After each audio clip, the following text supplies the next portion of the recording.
have to be sown based on one specific amendment for the hours.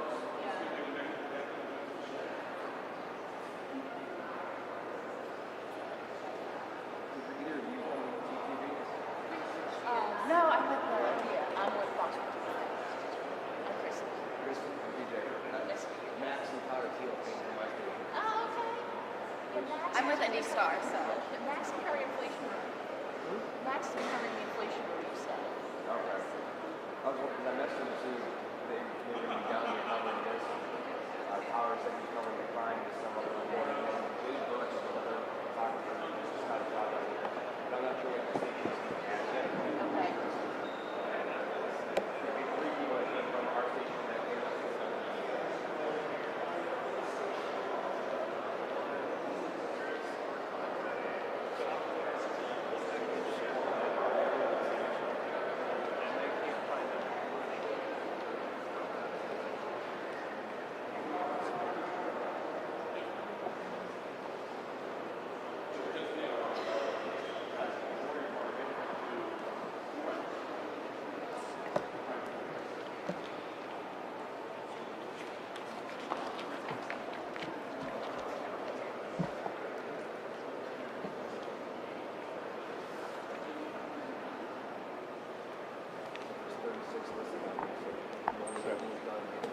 Maybe have you on the side.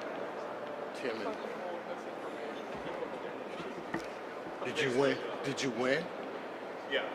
So that was Okay. easy. Well,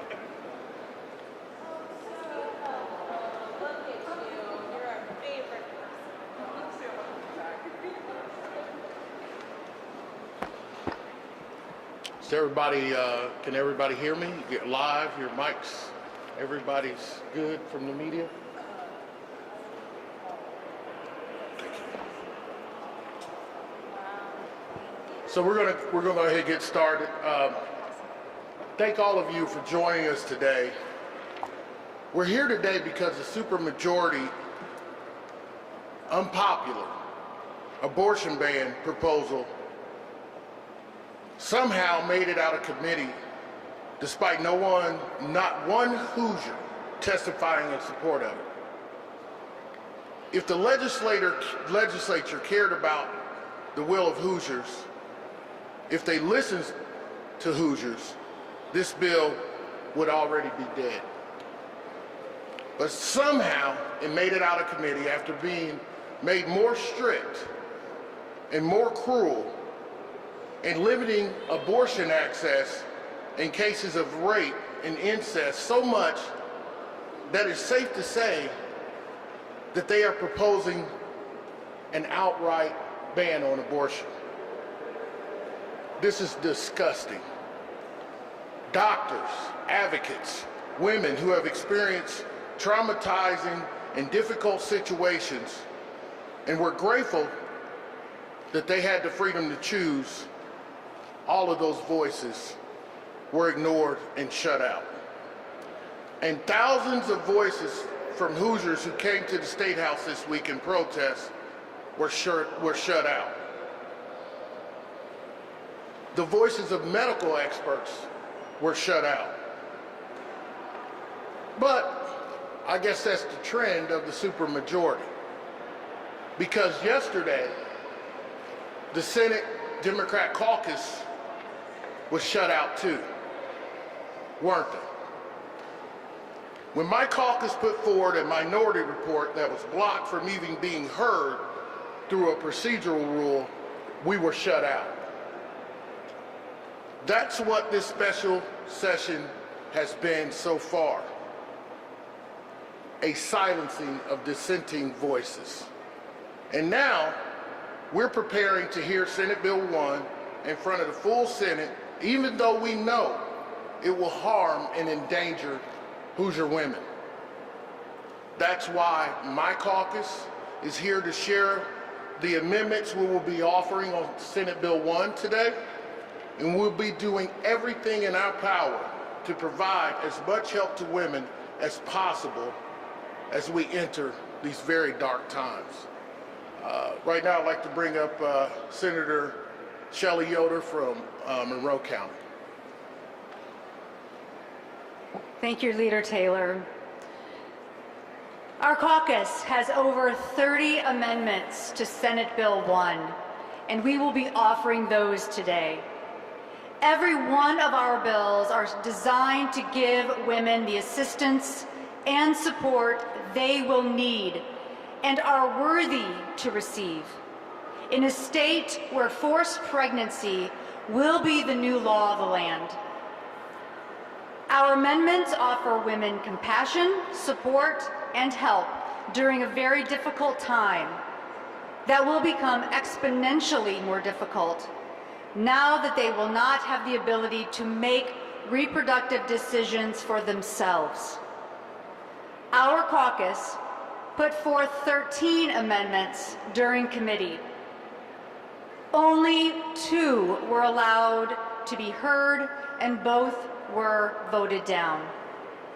Now that Senate Bill 1 is on second reading, we are offering our amendments again to provide robust support and aid for women, and also to show Hoosiers how our pro-life colleagues vote in support of things like doula services for pregnant women, health exemptions for pregnant women, a provision ensuring parental consent is not required when rape and incest occurs from a parent or guardian. I urge you to watch closely how members of the excessive majority vote on our amendments, because that will be when they show Hoosiers where they really stand on the issue of life. That is when it will be made absolutely clear whether Republicans in the Indiana Senate are truly pro-life or if they are pro-forced pregnancy. Already, members of their party have shown their hand and have shown their own inability to stay consistent in their alleged beliefs. We will be putting amendment after amendment on that vote board so every single Hoosier can stay tuned and see if pro-life Republicans will support common sense policies that provide pregnant women in Indiana with the help they will need to carry a fetus in a state where her body is the property of the state and her reproductive health is decided by her government. I now introduce Senator Tim Lannon for his next set of remarks. Thank you, Senator Yoder. Good morning. I'd like to address another aspect of what we've been seeing so far in regards to this issue, and that's really the hypocrisy that I think is existing in terms of this matter. I'm going to give you an example of that. On Tuesday, Senator Taylor offered an amendment in committee to provide life insurance, child care tax deductions, and child support for a pregnant Hoosier from the time of conception, because this is what we are hearing from the excessive majority, that they have to have this total ban on abortion because life begins at the very moment of conception. So Senator Taylor's amendment very logically said, well, if that's the case, then we should be providing things like life insurance, child care tax deductions, and child support from the very moment of conception. And yet, what did the Republicans on the Senate Rules Committee do? They voted that down. Voted it down without hardly any comment at all. So the fact that Senator Taylor's amendment was not accepted, I think, exposes those who claim that life begins at conception for the hypocrisy that was demonstrated by that vote. Either you treat the fetus like every other person, if that's your view, or you take your nose out of women's private hospital rooms and let doctors do their jobs and let the current law stand. So, one of the amendments that we will be having this afternoon, an amendment I intend to offer, says that in Indiana, we retain the current status quo to allow women in consultation with their doctors and whoever else they choose to control their own bodies and up to the current law, as it is now in the state of Indiana, have the option that includes even abortion. We think that to do otherwise is contrary to what we think is the will of the people, and certainly this current bill in its current fashion, the most restrictive and repressive type of abortion ban that you might have, we think that Hoosiers only overwhelmingly oppose such an outright ban on abortion, and we will be continuing to fight for the rights of a woman as an individual to make the decision to control her own health care and her own body. Now at this time, I'm going to bring on Senator Jean Breaux, who has some final comments, and then I think we'll be able to get up to questions. Senator Breaux? Thank you, Senator Lannon, Leader Taylor, Senator Yoder. The abortion ban that this successive Republican majority has forced through committee, despite overwhelming objection from Hoosiers, will be dangerous. My caucus, Hoosier women who have experienced difficult pregnancies or reproductive issues, doctors, have all echoed the same thing repeatedly, and that is that under this restrictive policy, women will die.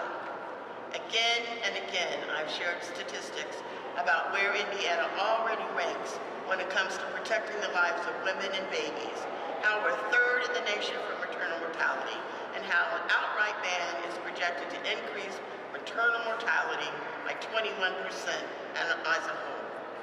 I've also shared that those numbers are worse for Black women who already face worse odds in our healthcare system. African American moms are 243% more likely to die from pregnancy or childbirth-related conditions than their white counterparts. Bans like the one proposed by the excessive Republican majority will simply increase maternal mortality for Black women by about 33% compared to 21% for all women. The fact that women's lives will be sacrificed due to the Republicans' total abortion ban is not okay. The fact that existing health disparities guarantee that Black women and other women of color will disproportionately be impacted by this restrictive policy. That is not okay. All the facts and science, all the Hoosier voices that have weighed in have made it clear that banning abortion just puts an end to safe abortions in licensed facilities. An abortion ban does not stop abortion, but just further limits an already limited practice. I'm angry and disgusted that the fact that women will die is not enough to stop those in the pro-life party from pushing this bill forward. I'm also angry that legislation we've introduced over the years to offer necessary services to families, to pregnant women and Hoosier mothers has been denied by the pro-life party. Representative Yoder already spoke to doulas. We have tried to get that passed, and it has consistently been denied funding, which without the funding, it's just name only. I hope Republicans are ready to do better for women now that they've decided to ban abortion completely. The amendments my caucus will be offering that you've heard about will give Republicans the opportunity to put their money where their mouth is, to support families, women, and babies in Indiana. We'll be giving them the opportunity to actually support life. I'm hopeful that my colleagues will take that opportunity, that they will choose to support our amendments and save innocent girls and women, who primarily will be from poor minority communities that will be impacted by this ban and could potentially lead to death. I'm hopeful they will choose to provide access and support, compassion and assistance, love and support for life, pro-life. Thank you. We'll take any questions, Leader Taylor. Question for you. Obviously, the trust about the limits is where a lot of people pass. What do you think the chances are that actually will get anything done in the Senate tomorrow? today is second reading, as you know. Tomorrow is the third reading of the legislation. And I think, based on some of the discussions I've been having, that there's going to be true consideration for some of the amendments that we have been so far denied to put forward. So today is just going to be an indication of what's going to happen tomorrow.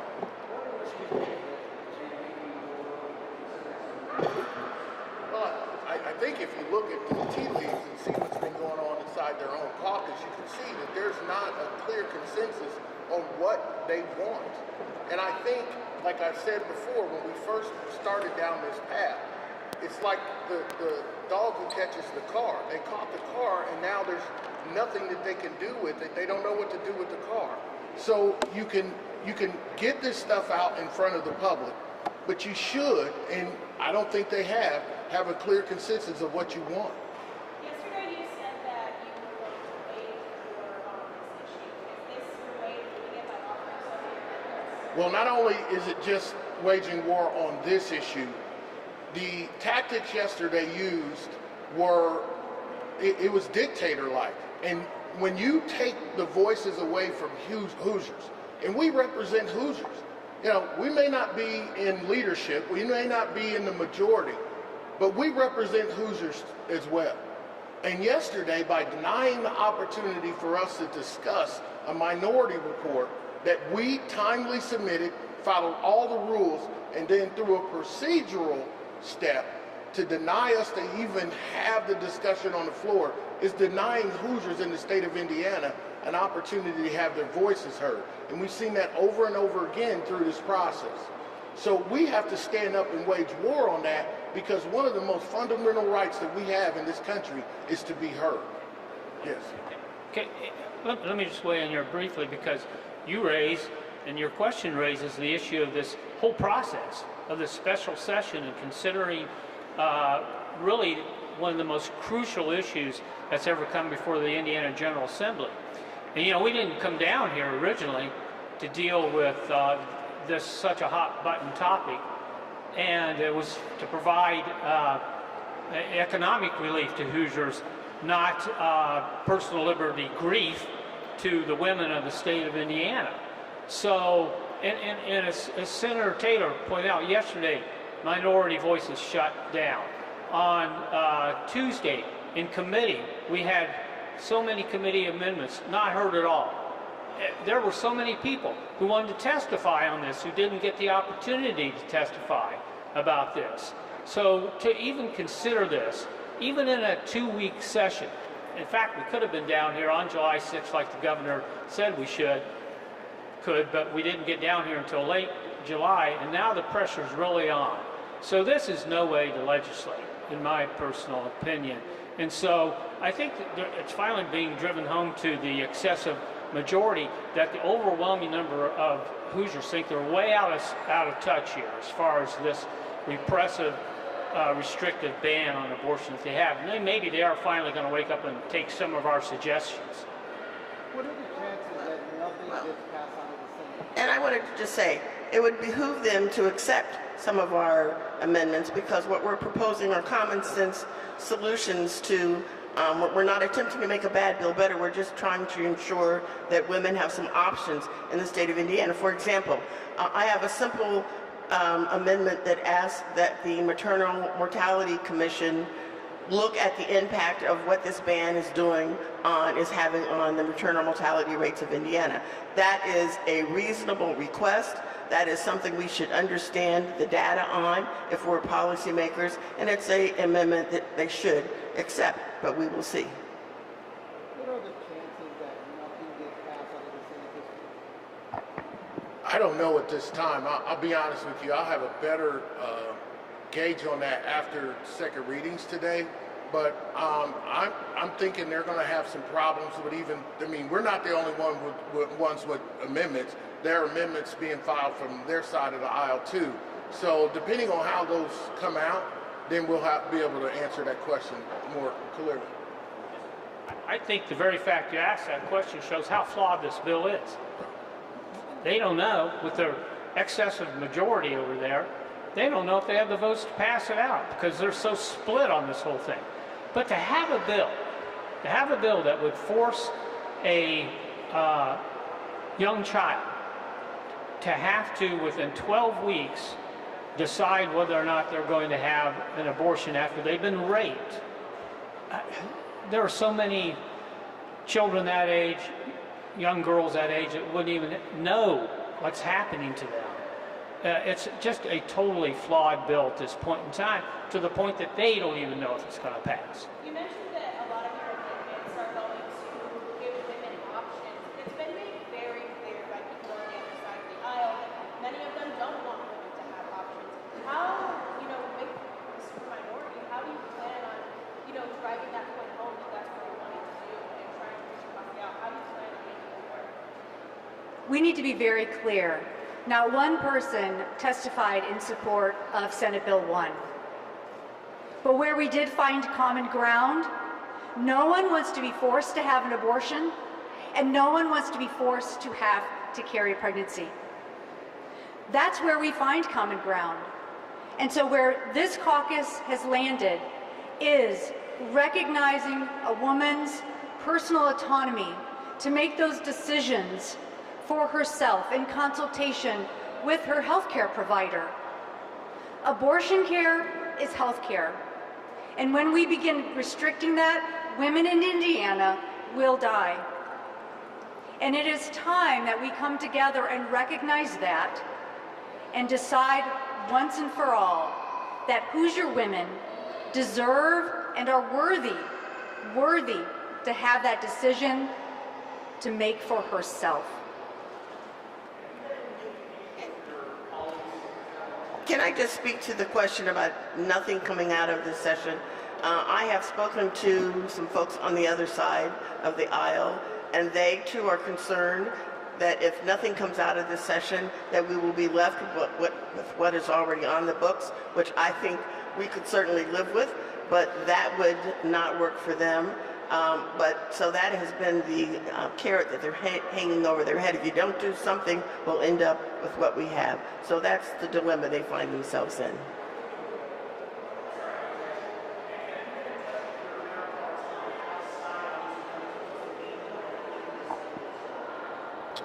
I have spoken to Leader Giaquinta. As you know, the Vice President was here earlier this week, and we are coordinating some of the amendments that we have that they may file over there in the House of Representatives.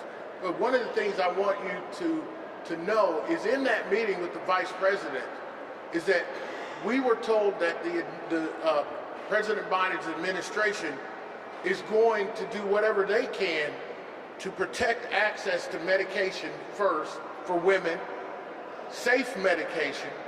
2, they're going to provide pro bono lawyers to women who might find themselves in a position where they need representation in order to access their own bodily autonomy. And then we're going to be doing some coalition building across the country with Democrat caucuses across the country to talk about some of the issues that we are seeing pop up in other states, not just Indiana. So this is not over, even if Indiana supports and the legislature supports a piece of legislation that's going to restrict a woman's access to health care. Do you know if Vice President Harris attempted to meet with the governor or anybody in leadership on the other side of the aisle? I don't know. What are your thoughts on the fact that the Rules Committee, Senate Bill 1 just narrowly passed out 7-5, and it would have been 5-7 had a couple of lawmakers went the other way? There were some shocking votes on that committee, and I was shocked that some of the pro-life individuals supported, because what I've always heard from the pro-life individuals is that there should be no exceptions. And a couple of their members actually voted, who are claimed to be pro-life, in support of that legislation. So I think they're finding themselves in a quagmire here. They've already got one vote on the record, at least the members of the Rules Committee. Yesterday, they should have had another vote on another bill or another motion that they somehow got away with. And then they're going to be, like we said earlier in the presentation, they're going to have to vote on these amendments And every Hoosier in the state of Indiana will see where they are at. On Tuesday, you guys were really asking about where these time frames came from about rape and incest at a young age. Even today, looking at the amendments, that's also fluctuated again on the Republican side and now it's as well. Where is your stance on how these time frames that they're putting in the exception of rape and incest, but giving them a certain time period of when they should be allowed to? What became clear in the Rules Committee is what we have sensed for many years in the successive majority is we don't really look to science or to medicine as to what is best practice. We heard doctor after doctor after doctor explain their displeasure with the bill and try to explain the science of why. And in the end, it was just a hodgepodge of 8 weeks here, 12 weeks here, 15 weeks. We know that viability, there's no difference in viability, whether it's 8 weeks, 12 weeks, 15 weeks, or 20 weeks. There is no difference in viability. And that was not recognized or respected in those amendments. And ultimately, what that committee decided to put forth and voted to amend a bad bill and make it worse was just pulling numbers out of the air. If you're older than 16 and you're a victim of rape and incest, you're gonna get 12 weeks to decide. 8 weeks to decide. And if you're younger than 16 years of age and you are a victim of rape or incest, you get 12. That kind of arbitrary decision-making is dangerous, and it's certainly not what Hoosiers want.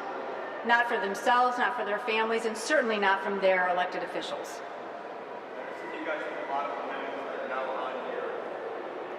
Obviously, you guys are the minority compared to that.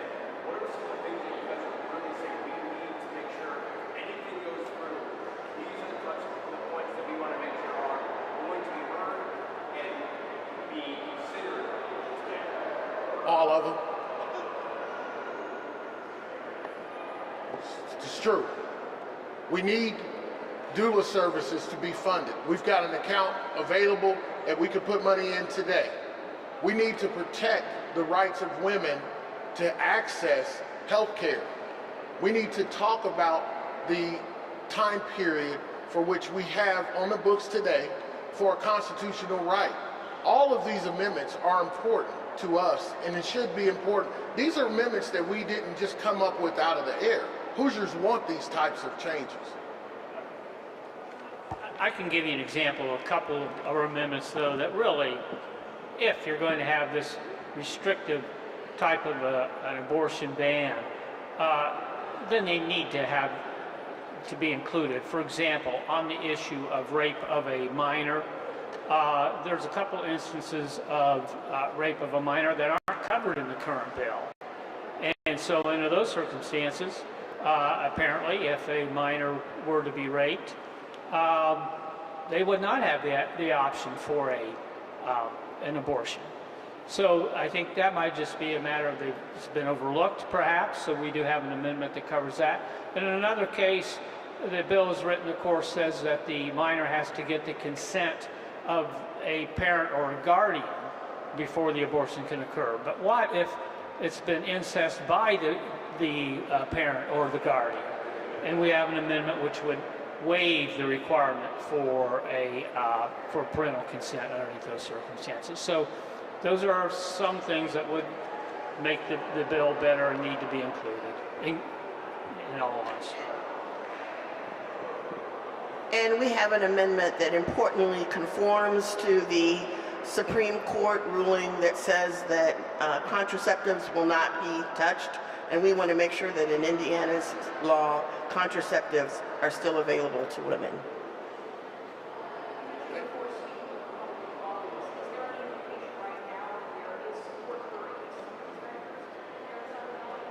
For some of our amendments, Yeah, I think, as a matter of fact, I think, and I haven't seen the total file list, but I think some of their members have actually filed the same amendments that we have. Second use of documents amendments these could go through. Yes, yes, absolutely. Rick, what are your thoughts on, not to get Republican family fights, what are your thoughts on Mike Young leaving the caucus, the letter he expressed to Senate leadership? You know, I've worked with Senator Young for my entire time here. I think that was a hard decision for him, especially knowing how important family is to him.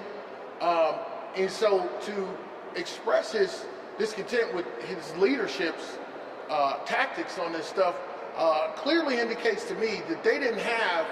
It's kind of like when you have a leader and everybody's following, and then he says, "Hey, we're going to walk in that fire over there," and he starts walking that way, and he looks back, and there's nobody following him. There was obviously no discussion about what this bill was going to look like in their caucus before it came out, and I think that upset Senator Young and several of his other colleagues.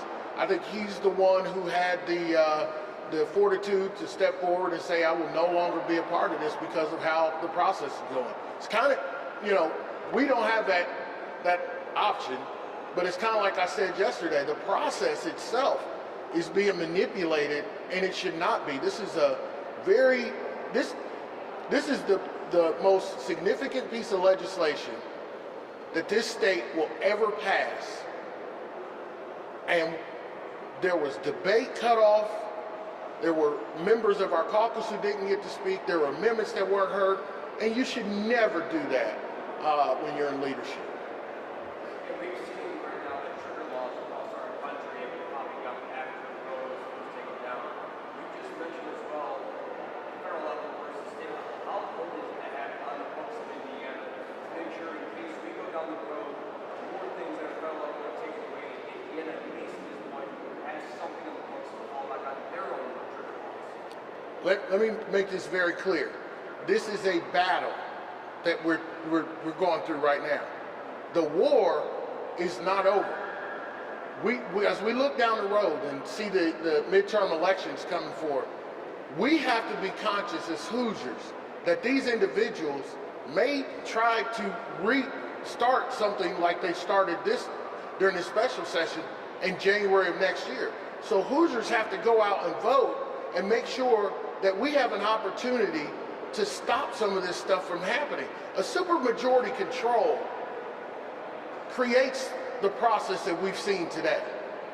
If we have enough membership to stop them from going to the floor and to stop them from doing certain things in committee, then we can change the trajectory of this state. So Hoosiers need to step up, seeing what supermajority control does, and say we won't take it anymore, and start voting to make sure that there's parity and that we represent what the voters of Indiana want. Thank you, and have a great day. Thank you. Thank you.